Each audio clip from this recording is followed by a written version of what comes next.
All right, welcome back to We Talk Tech, everybody. We got an amazing episode for you today. We've reeled in Marco Pasqua. He's a inspirational speaker, entrepreneur, just all around Mr. Positivity. So here we go.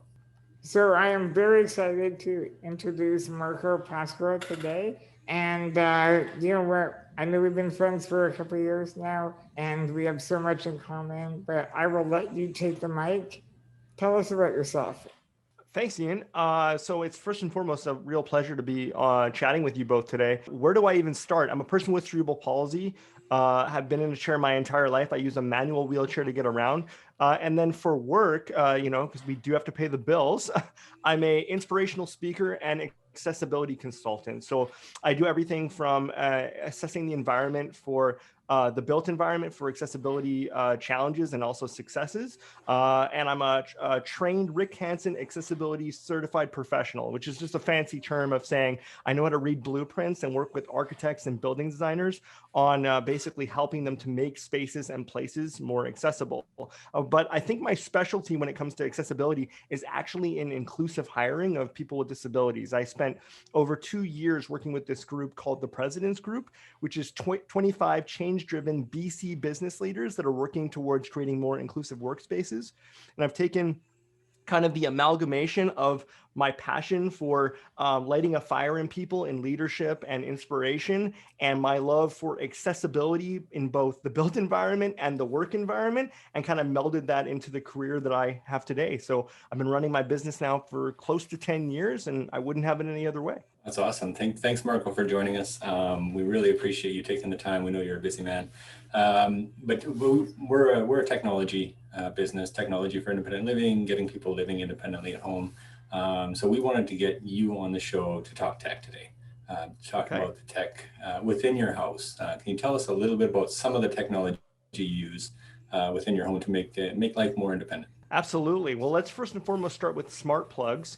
I have a bunch of smart plugs around the house, and something as even as simple as, for example, there's a smart plug plugged into the mini fridge in my office that you see behind me, and being able to turn that off without having to reach over and unplug it because of the humming sound of the fan when I'm doing professional voiceovers or interviews like this, and being able to say, just turn off smart fridge, and it turns it off. You wouldn't think that that's a piece of technology that you would use, but I use it every single day. And then by the end of the day, I can still say, turn it back on, and my beer is nice and cold. But then, of course, there are things like practical things, right? Like, for example, Technology for Living really supported me recently when Ian was able to tell me that the programs were available to support individuals with disabilities to have smart tech come into their homes. And it caused me to think of the different ways I could use technology that I hadn't before. I had thermostats that, yeah, I could reach, but I found programming each one individually really annoying every single day or every single season, and it was super frustrating. Well, Ian opened up about the fact these Misa thermostats could be voice controlled through my Google Home, and it's been mind-blowing to be able to set up regions or rooms and be able to say, just set the temperature in this room, which is, when you have an open space concept, it's great. It can change the temperature in my den, in my kitchen, and in my living room at the exact same time for this, be energy saving, which is fantastic. And then, of course, recently my wife and I just welcomed a brand new baby girl. And so she's 3 months old, and we have a nursery set up for her. And things like LED lighting that I have like a ground kit underneath her crib, which is really, really neat. And it allows me to say to Google to turn on the crib lights in the middle of the night and not disrupt her sleep, but it has this really cool glow effect to it. And that part is really neat. But also, the underside of her crib, when she's older, she could use that as a fort. I could imagine her using it to play and set up curtains under there. And so having lighting under there is pretty neat.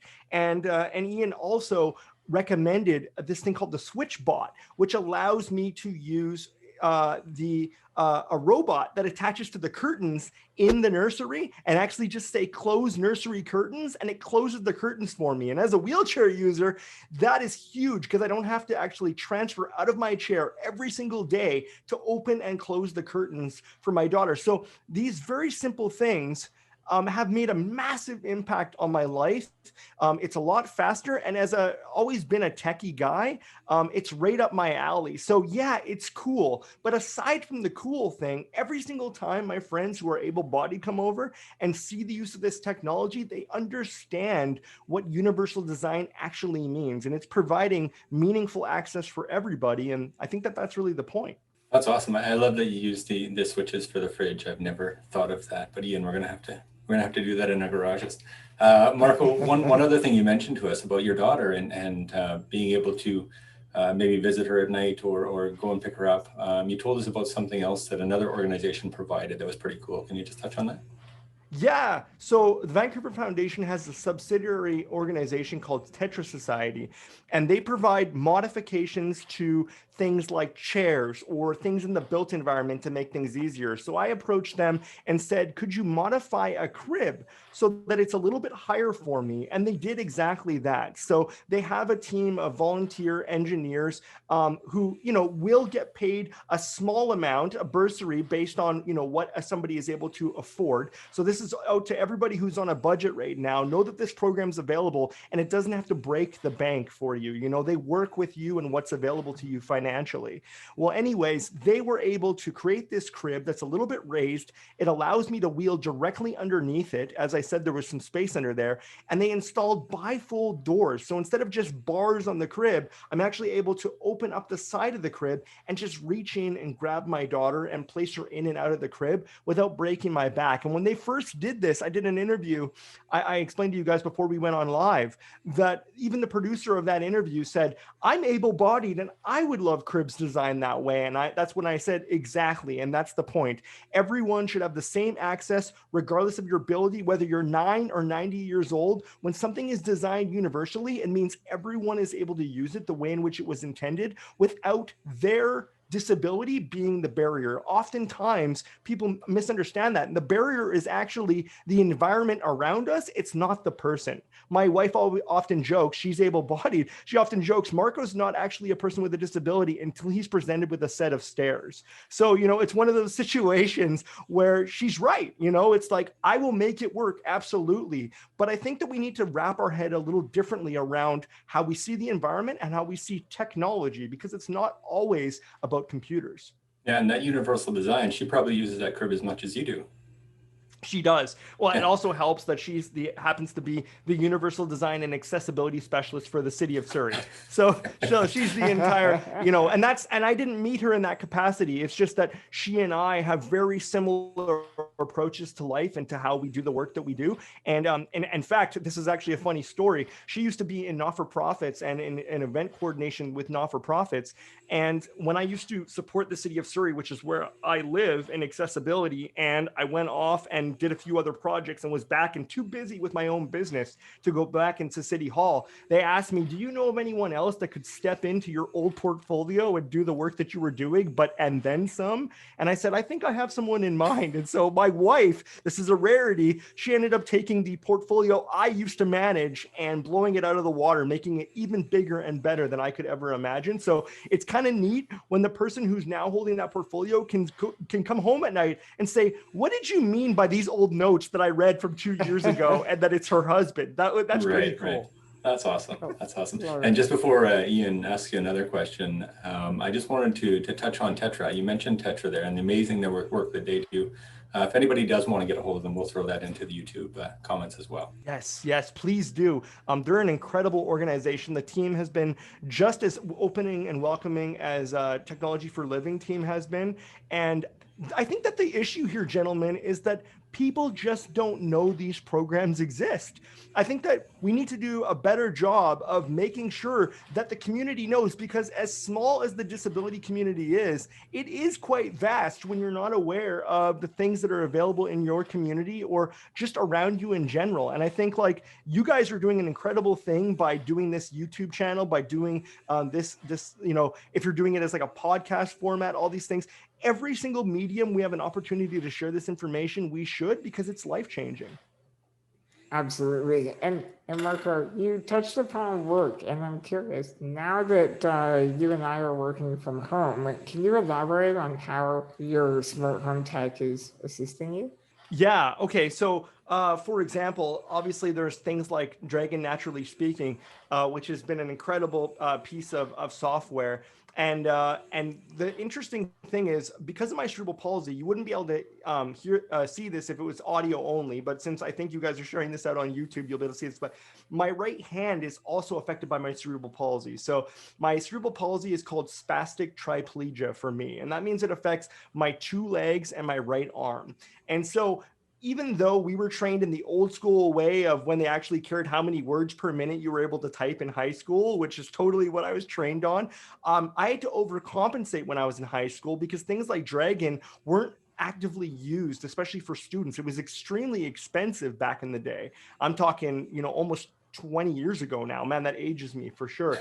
But so typing, I got very quick at typing with one hand, and every once in a while, my one index finger would come in and hit like a letter here and there. However, being able to use things like Dragon Naturally Speaking to speed up my typing, to have something for me to be able to dictate and it to be able to take that down. And Ian, I know that you, and I haven't used this as much, but we have some friends working on technology called Extended Expressions, which I think that they're working on changing the name here, but I can see the benefits of this technology, because what this does in a nutshell is it creates macros for you to do things on your computer and with the apps that you use on your computer in ways that expedites or speeds up the process by you saying certain trigger words or by hitting certain trigger keys that you set up with subcontext menus. And I know that you're using that.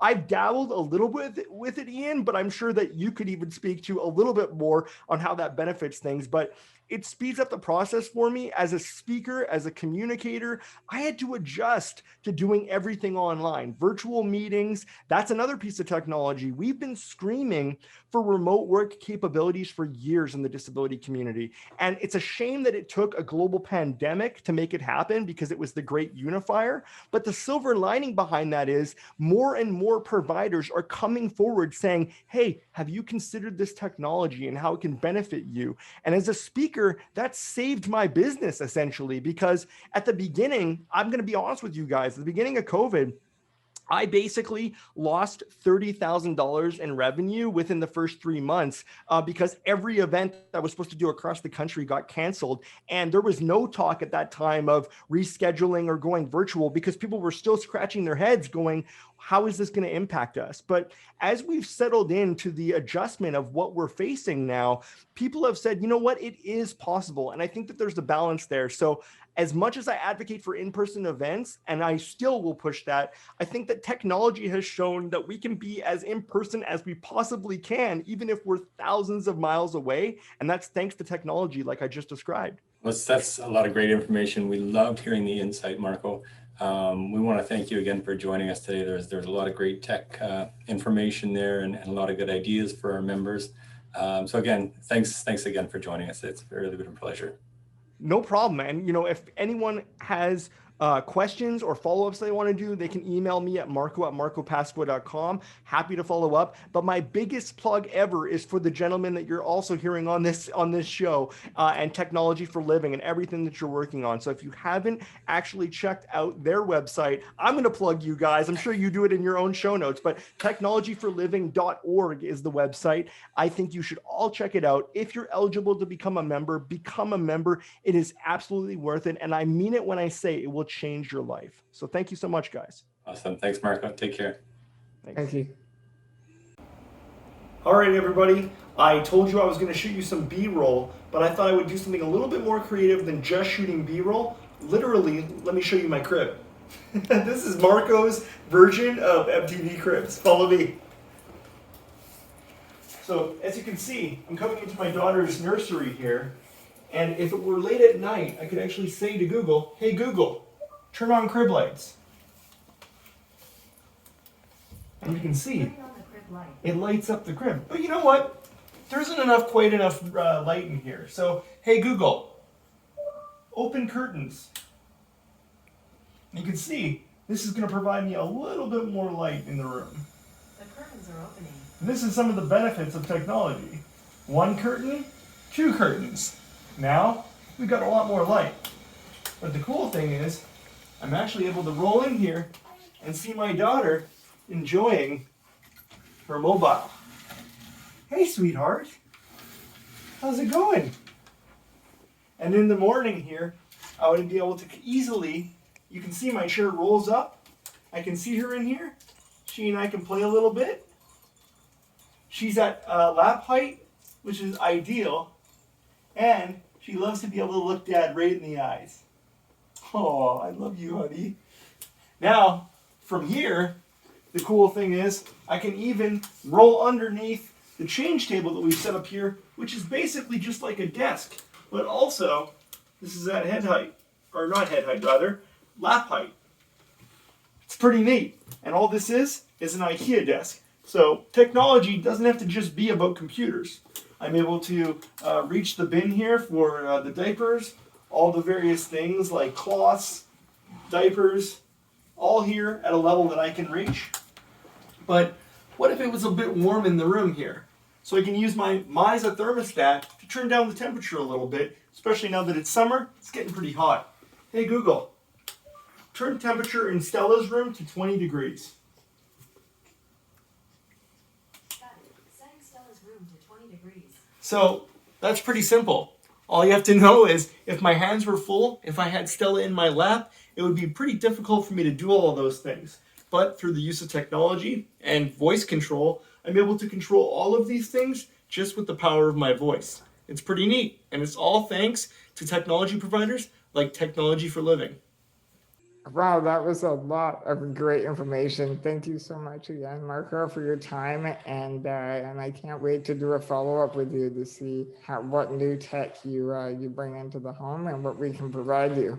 So, as always, thank you so much for watching. Like, subscribe, and if you have any questions, please send us an email. Thank you. All right, take care, everybody.